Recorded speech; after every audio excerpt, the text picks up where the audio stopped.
Midnight horror স্টেশনের সমস্ত গল্প শুনতে সাবস্ক্রাইব করুন আমাদের ইউটিউব চ্যানেলে। শুনতে থাকুন হেনরি স্লেজারের কাহিনী অবলম্বনে নিখুঁত একটি বাড়ি।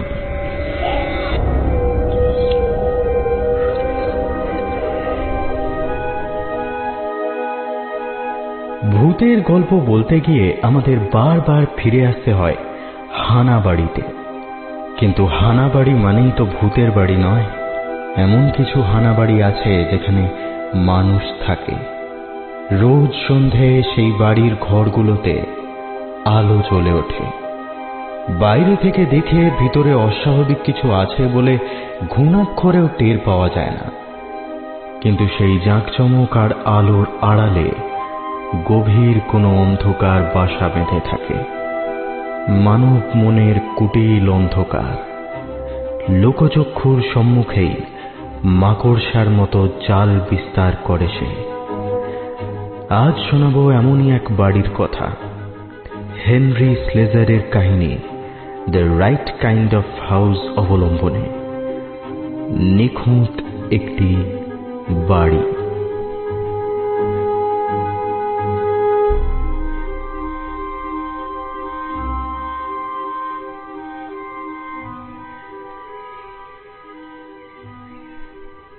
বিকেল 4টে নাগাদ নবমালঞ্চ রিয়েল এস্টেট অফিসের সামনে এসে দাঁড়ালো নভেন্দুর ইন্ডিগো গাড়িটা।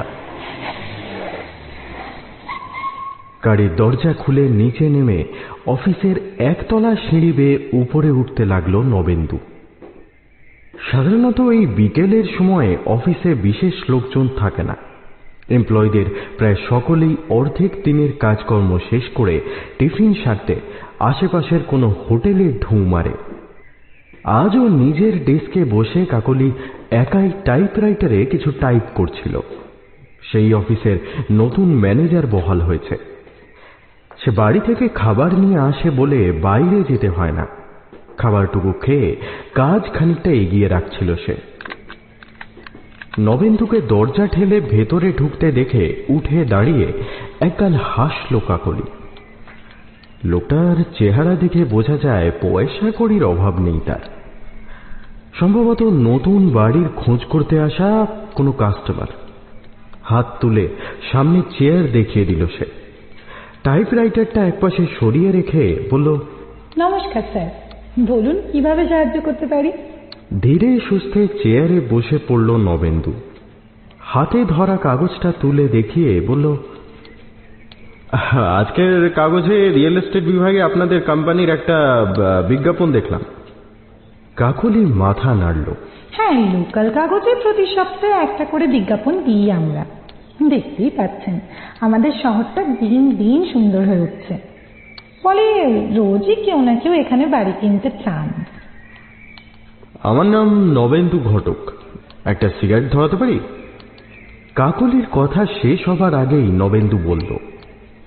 নবেন্দু ঘটকের বয়স 40-এর কাছাকাছি। তার চেহারার মধ্যে একটা শহুরে সম্ভ্রম আর শৌখিনতার ছাপ আছে। বড় দীর্ঘশ্বাস ছেড়ে সিগারেট ধরালো নবেন্দু।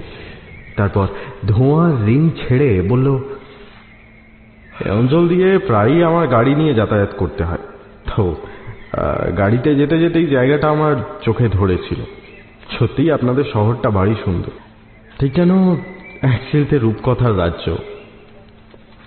কাকলি কোনো উত্তর দেয় না, কেবল একটা শেখানো হাসি হাসে। এক মনে কিছুক্ষণ সিগারেট টানে নবেন্দু।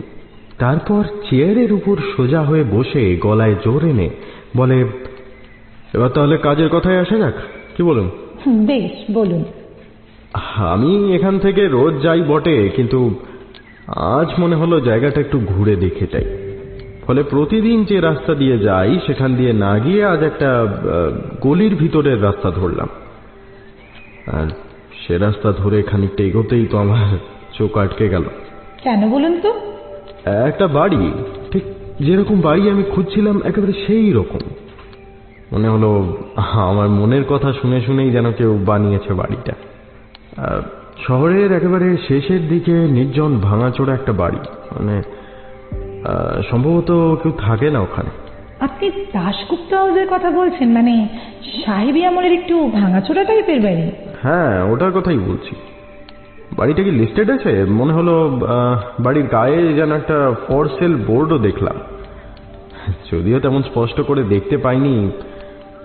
একটু হাসলো কাকলি, তারপর টেবিলের উপর থেকে একটা বড় জাবদা খাতা টেনে নিয়ে বলল, হ্যাঁ, বাড়িটা লিস্টেড হয়ে আছে অনেকদিন, কিন্তু আপনি কিনতে চাইবেন বলে মনে হয় না। কেন বলুন তো? এই যে এখানে লেখা আছে, পড়ে দেখুন। এগিয়ে ধরা জাবদা খাতাটার উপর চোখ রাখলো নবেন্দু। তাতে একটা বড় ঘর কেটে বড় বড় অক্ষরে লেখা আছে, দাশগুপ্ত বাড়ি, 8খানা ঘর, 2খানা বাথরুম, সামনে বড় বাগান, তাতে ফুল ফলের কিছু গাছ আছে, চারপাশ নিরিবিলি, সামনে স্কুল, বাজার ও হসপিটালও আছে। বাড়ির দাম 90 লক্ষ টাকা। নবেন্দু বেশ কয়েকবার ডিটেলটা পড়ে নিয়ে বলল, কিনতে না চাওয়ার মতো তো কিছু দেখছি বলে মনে হলো না। একটু গলা খাকারি দিয়ে কাকলি বলল, না, তেমন কিছু নেই, তবে আমাদের শহরে এই দামে এর থেকে অনেক ভালো বাড়ি পেয়ে যাবেন। এবারে আশপাশটা তেমন সুন্দর নয়, তাছাড়া বাড়িটা একটু ভাঙাচোরা করছে। মানে আপনারা বাড়িটা বিক্রি করতে চাইছেন না? আরে না না, বিক্রি হয়ে গেলে আমাদেরই লাভ। গত 5 বছর ধরে আমাদের লিস্টে পড়ে আছে বাড়িটা, এই পর্যন্ত একজন খদ্দেরও আগ্রহ দেখাননি। আমরা নেহাত বুড়োর উপর দয়া করে। তাহলে আপনার বক্তব্যটা কি? খাতাটা আবার টেনে নিয়ে বড় একটা নিঃশ্বাস নিয়ে বলতে থাকে কাকলি, ব্যাপারটা খুলেই বলছি আপনাকে। ওই বাড়িতে আপাতত একজন মাত্র মানুষ থাকেন, ভদ্রলোকের বয়স হয়েছে, নাম সীতানাথ দাশগুপ্ত। একমাত্র ছেলে ছাড়া বুড়ো 3 কুলার কেউ ছিল না। তো সে ছেলেটিও 5 বছর আগে কিসব ঘটনায় জড়িয়ে পড়ে খুন হয়। ছেলে মারা যাওয়ার পর একদিন তিনি আমাদের কাছে এসে বাড়ির জন্য একটা খদ্দের দেখার অনুরোধ করেন এবং বলেন বাড়িটা তিনি 90 লাখ টাকায় বেচতে চান, ওর থেকে 1 পয়সা কম নয়। আমরা প্রথমে কাজটা হাতে নিতে চাইনি, কারণ আমরা জানতাম বাড়িটা ওই দামে বিক্রি হবে না, কিন্তু ভদ্রলোকের চাপাচাপি শেষ পর্যন্ত। কিন্তু এত টাকা চাইলেন কেন? কেন চাইলেন আমি বলতে পারবো না। একেবারেটা বহুদিনের পুরনো, তারপর মেটেরিয়ালও খুব একটা ভালো নয়। 2-1 বছরের মধ্যে ভেঙে পড়ার সম্ভাবনা আছে। নিচের তলাতে বৃষ্টি পড়লে জল দাঁড়িয়ে যায়, বাগানটা পুরো জঙ্গল হয়ে গেছে। জানলা দিয়ে কিছুক্ষণ তাকিয়ে রইল নবেন্দু, বিড়বিড় করে বলল, যাই বলুন, বাড়িটা কিন্তু ভারী পছন্দ হয়েছে আমার। মনে মনে একদম যেমনটি চাইছিলাম সেই রকম নিখুঁত একটা বাড়ি।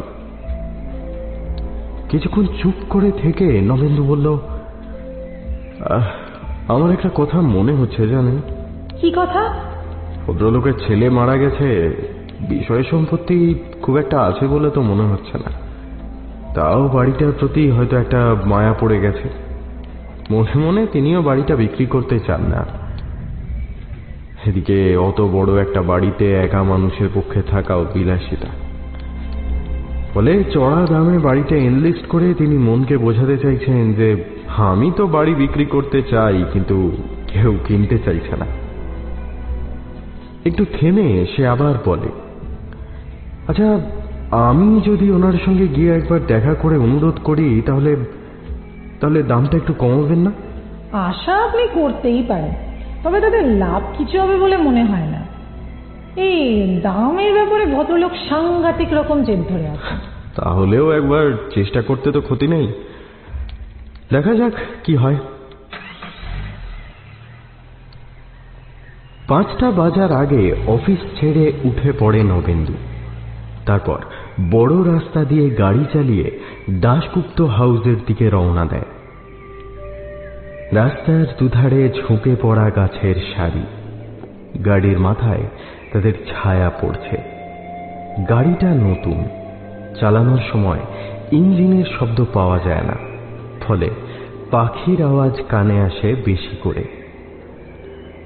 আধ ঘন্টা গাড়ি চালিয়ে বাড়িটার একেবারে সামনাসামনি এসে পড়ে নবেন্দু। আগের বার বাড়িটাকে বেশ দূর থেকে দেখেছিল, এবার কাছ থেকে দেখে বুঝতে পারে বাড়িটা আগে যতটা মনে হয়েছিল তার থেকে ঢের বেশি লড়ছড়ে আর ভেঙে পড়া। জায়গায় জায়গায় পলেস্তারা উঠে গেছে, মাটি থেকে ছাদ অব্দি লতাগুল্ম উঠেছে। উপরে একটা পুরনো দিনের ঘণ্টা ঝুলছে। দুবার দড়ি টেনে সেই ঘণ্টা বাজালো নবেন্দু। খানিকক্ষণ অপেক্ষা করতে ভিতর থেকে দরজা খুলে গোলগাল চেহারার এক ভদ্রলোক বেরিয়ে এলেন। লোকটার মাথার চুলগুলো সব সাদা হয়ে গেছে, চোখে মুখে একটা বিষণ্ণতার ছাপ।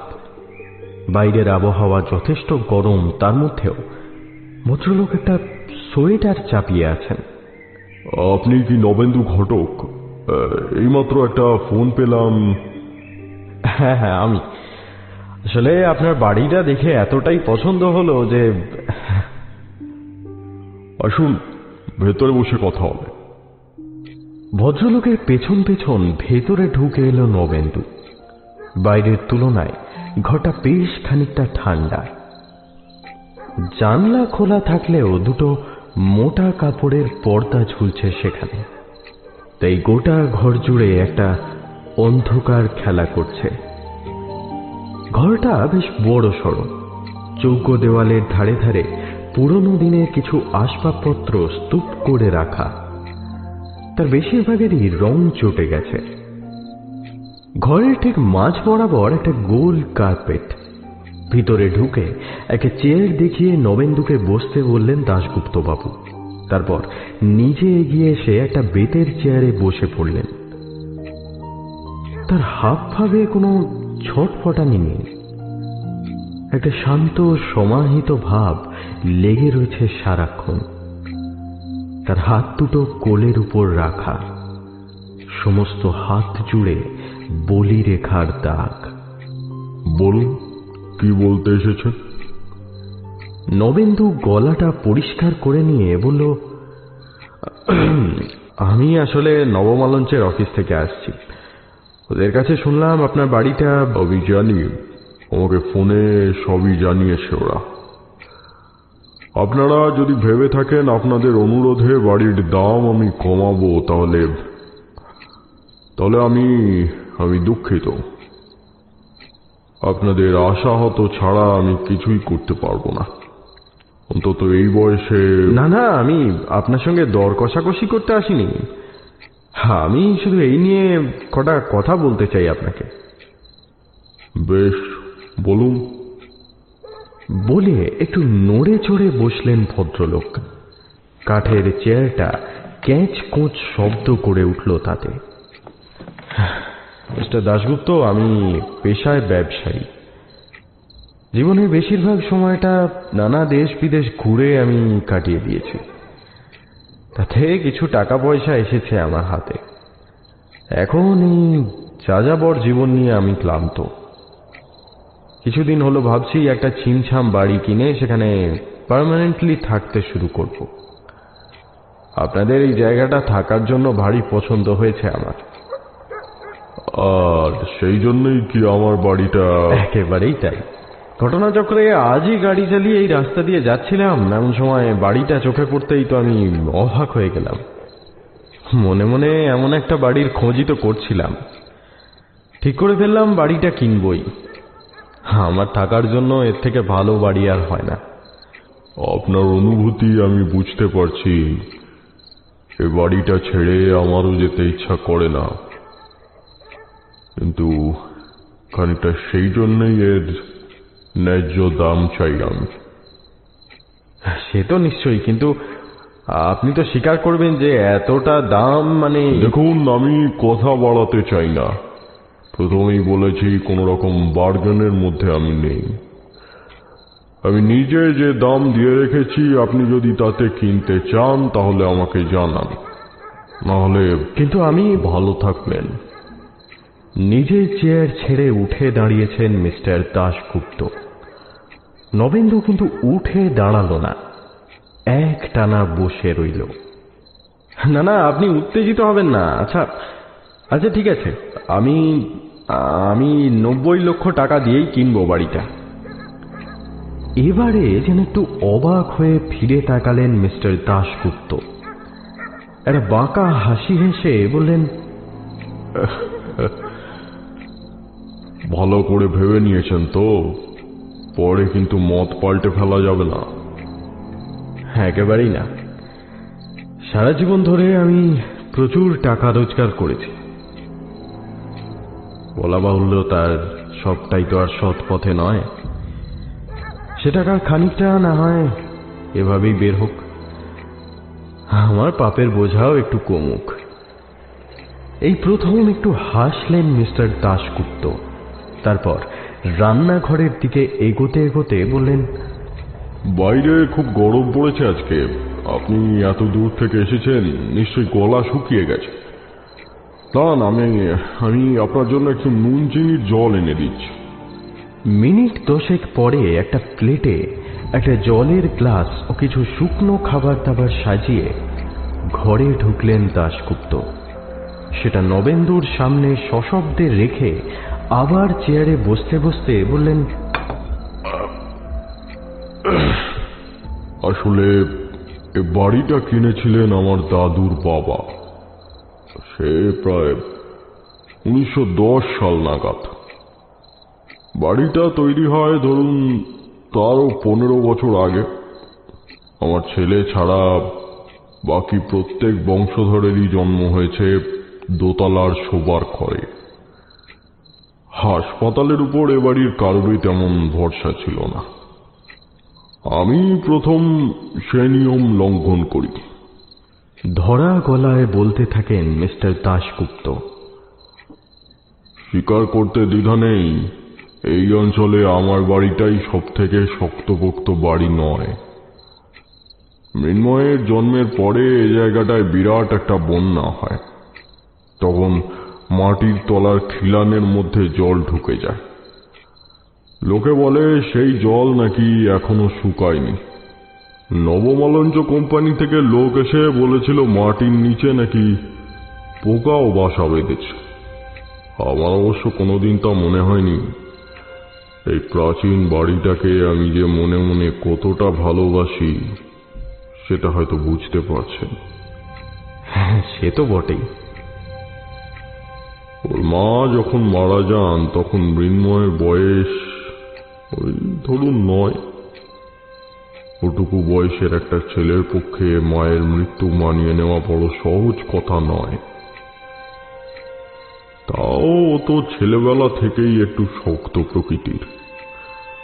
কোনো রকমে দিন কাটছিল বাপ বেটার। ওর মা চলে যেতে আমার যতটা না অসুবিধা হয়েছে তার থেকে মৃন্ময়ের হয়েছে ঢের বেশি। আমি কাজে বেরিয়ে গেলে সারাদিন ওকে দেখাশোনার কেউ ছিল না। ফলে ওর স্বভাব দিন দিন বেপরোয়া হয়ে উঠছিল। খানিকটা বড় হতে ঠিক করলো শহরে গিয়ে কাজকর্মের চেষ্টা করবে। আমার খুব একটা সায় ছিল না, কিন্তু ও ভারী একরোখা ছেলে ছিল। একবার যেটা ঠিক করে ফেলেছে সেটা না করে ছাড়বে না। আমার বাধা নিষেধ মাথায় নিয়েই ও শহরে গিয়ে কাজ করতে শুরু করলো। মাঝে মাঝে আমায় টাকাও পাঠাতো, কিন্তু ঠিক কি ধরনের কাজ করতো সেটা কোনোদিন জানায়নি আমাকে। টানা 9 বছর আমার সঙ্গে কোনো দেখা সাক্ষাৎ করেনি। 9 বছর? নবেন্দু একই সঙ্গে দুঃখিত ও অবাক হলো। হ্যাঁ, এই 9 বছর যে আমার কি টেনশনে কেটেছে তা আপনাকে বলতে পারবো না। অবশেষে 9 বছর পরে একদিন ফিরে এলো মৃন্ময়। একটা মানুষের চেহারা যে এত বদলে যেতে পারে আমি বিশ্বাস করিনি। ওর সঙ্গে কোনো মালপত্র ছিল না, কেবল একটা ব্রিফকেস ছিল কালো রঙের। ব্রিফকেসটাকে ও সারাক্ষণ আগলে আগলে রাখত। আমাকে ও প্রায় ছুঁতে দিত না। একবার আমি হাত দিতে গেছিলাম বলে প্রায় মারতে গেছিল আমাকে। ভাবুন, এমন কি থাকতে পারে ব্রিফকেসে যে তার জন্য ছেলে বাবাকে মারতে উদ্যত হয়ে যায়। তো একদিন রাতে ওর ঘরের পাশ দিয়ে যেতে যেতে শুনলাম ও কিছু একটা কারণে কাঁদছে। মনে হলো ভয় পেয়েছে। আমি কিছু জিজ্ঞেস করলাম না। পরদিন সকালে ব্রেকফাস্ট করে ও আমার কাছে একটা অদ্ভুত দাবি করে বসলো। ও বলল ও চায় আমি যেন ঘন্টা খানেকের জন্য বাড়িতে ওকে একা ছেড়ে দিই, জরুরি কোনো কাজ আছে। কি কাজ তা আমাকে জানাতে চায় না। আমি আপত্তি করলাম না। কিছু দোকান বাজার করার ছিল, হাতে ঝোলা ব্যাগ নিয়ে বেরিয়ে পড়লাম। ঘন্টা দুয়েক পরে ফিরে এসে সেই কালো সুটকেসটা আর দেখতে পেলাম না। নুন চিনির জলটা শেষ করে গ্লাসটা নামিয়ে রাখলো নবেন্দু। বলল, কিন্তু কি এমন ছিল বলুন তো ব্যাগে? বিমর্ষ মাথা নাড়লেন মিস্টার দাশগুপ্ত। কি ছিল আমি নিজেও তখন বুঝতে পারিনি, কিন্তু খুব তাড়াতাড়ি আমার কাছে সমস্ত কিছু জলের মতো পরিষ্কার হয়ে গেল। সে রাতেই আমার বাড়িতে একজন আগন্তুক প্রবেশ করল। কখন আমি জানি না, মাঝরাতে মৃন্ময়ের ঘর থেকে কারো উত্তেজিত গলার আওয়াজ শুনতে পেলাম। আমি বিছানা থেকে উঠে গিয়ে ওর দরজায় কান পাতলাম।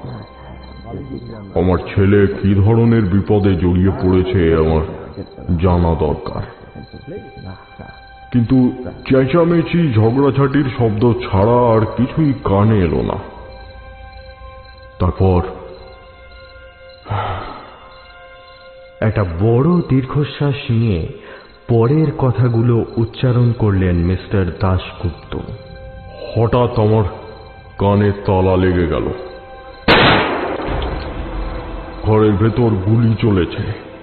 আমি দরজা ঠেলে ঘরে ঢুকে দেখি উল্টো দিকের জানলাটা খোলা, আর আমার ছেলের রক্তাক্ত দেহটা মেঝের উপর উল্টে পড়ে রয়েছে। চারদিক রক্তে ভেসে যাচ্ছে। ঘর ফাঁকা। অস্বস্তি হতে নড়ে চড়ে বসল নবেন্দু। এসব বছর 5 আগের ঘটনা। পুলিশের একটা তদন্ত হলো, তাতে কিছু সত্য উঠে এলো। আমার ছেলে মৃন্ময় ও তার এক সঙ্গী মিলে নাকি প্রায় 5 কোটি টাকা চুরি করেছিল। মৃন্ময়ের ইচ্ছা ছিল পুরোটাই হজম করবে। সেই উদ্দেশ্যেই সেই 5 কোটি টাকাটা একটা কালো ব্রিফকেসে পুড়ে বাড়িতে পালিয়ে এসেছিল। সেদিন রাতে ওই লোকটা আসার আগেই এ বাড়ির কোথাও লুকিয়ে রেখেছিল কালো ব্রিফকেসটা। ওই লোকটা এসেছিল টাকার ভাগ বুঝে নিতে। যখন দেখলো টাকা পাওয়ার কোনো আশা নেই, তখন সে মৃন্ময়কে খুন করে। এই প্রথম চোখ তুলে নবেন্দুর মুখের দিকে তাকালেন মিস্টার দাশগুপ্ত। তারপরেই আমি 90 লক্ষ টাকায় বাড়িটা বিক্রির কথা ঘোষণা করলাম। আমি জানতাম একদিন না একদিন আমার ছেলের খুনি টাকার লোভে এখানে ফিরে আসবে, কারণ পৃথিবীতে একমাত্র আমি ছাড়া সেই জানে যে 5 কোটি টাকার নোট এই বাড়ির কোথাও লুকানো আছে। 5 কোটি টাকার লোভে সেই ভগ্নপ্রায় অসহায় বৃদ্ধের 20 লাখ টাকার বাড়ি 90 লাখ টাকাতেও কিনতে রাজি হয়ে যাবে। আমি ফাঁদ পেতে অপেক্ষা করতে লাগলাম। মিস্টার দাশগুপ্ত এবার চুপ করলেন। তার গোটা মুখে এক পৈশাচিক হাসি ছড়িয়ে পড়ল।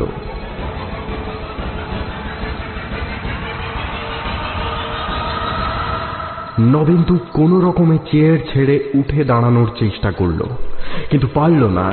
তার মাথা ঘুরতে শুরু করেছে। চোখ দুটোতে অন্ধকার নামছে ধীরে ধীরে। গোটা বিশ্ব ব্রহ্মাণ্ড দুলতে শুরু করেছে চোখের সামনে। তার ঠিক সামনে রাখা আছে ফাঁকা জলের গ্লাসটা। তার একেবারে তলানিতে এখনো চকচক করছে কিছুটা সাদা গুঁড়ো। কিসের গুঁড়ো ওটা? ঘুম পাচ্ছে তাই না মিস্টার ঘটক? ঘুমান, নিশ্চিন্তে ঘুমান। চিন্তা কিসের? একেবারে নিখুঁত একটা বাড়ি খুঁজে বার করেছেন আপনি।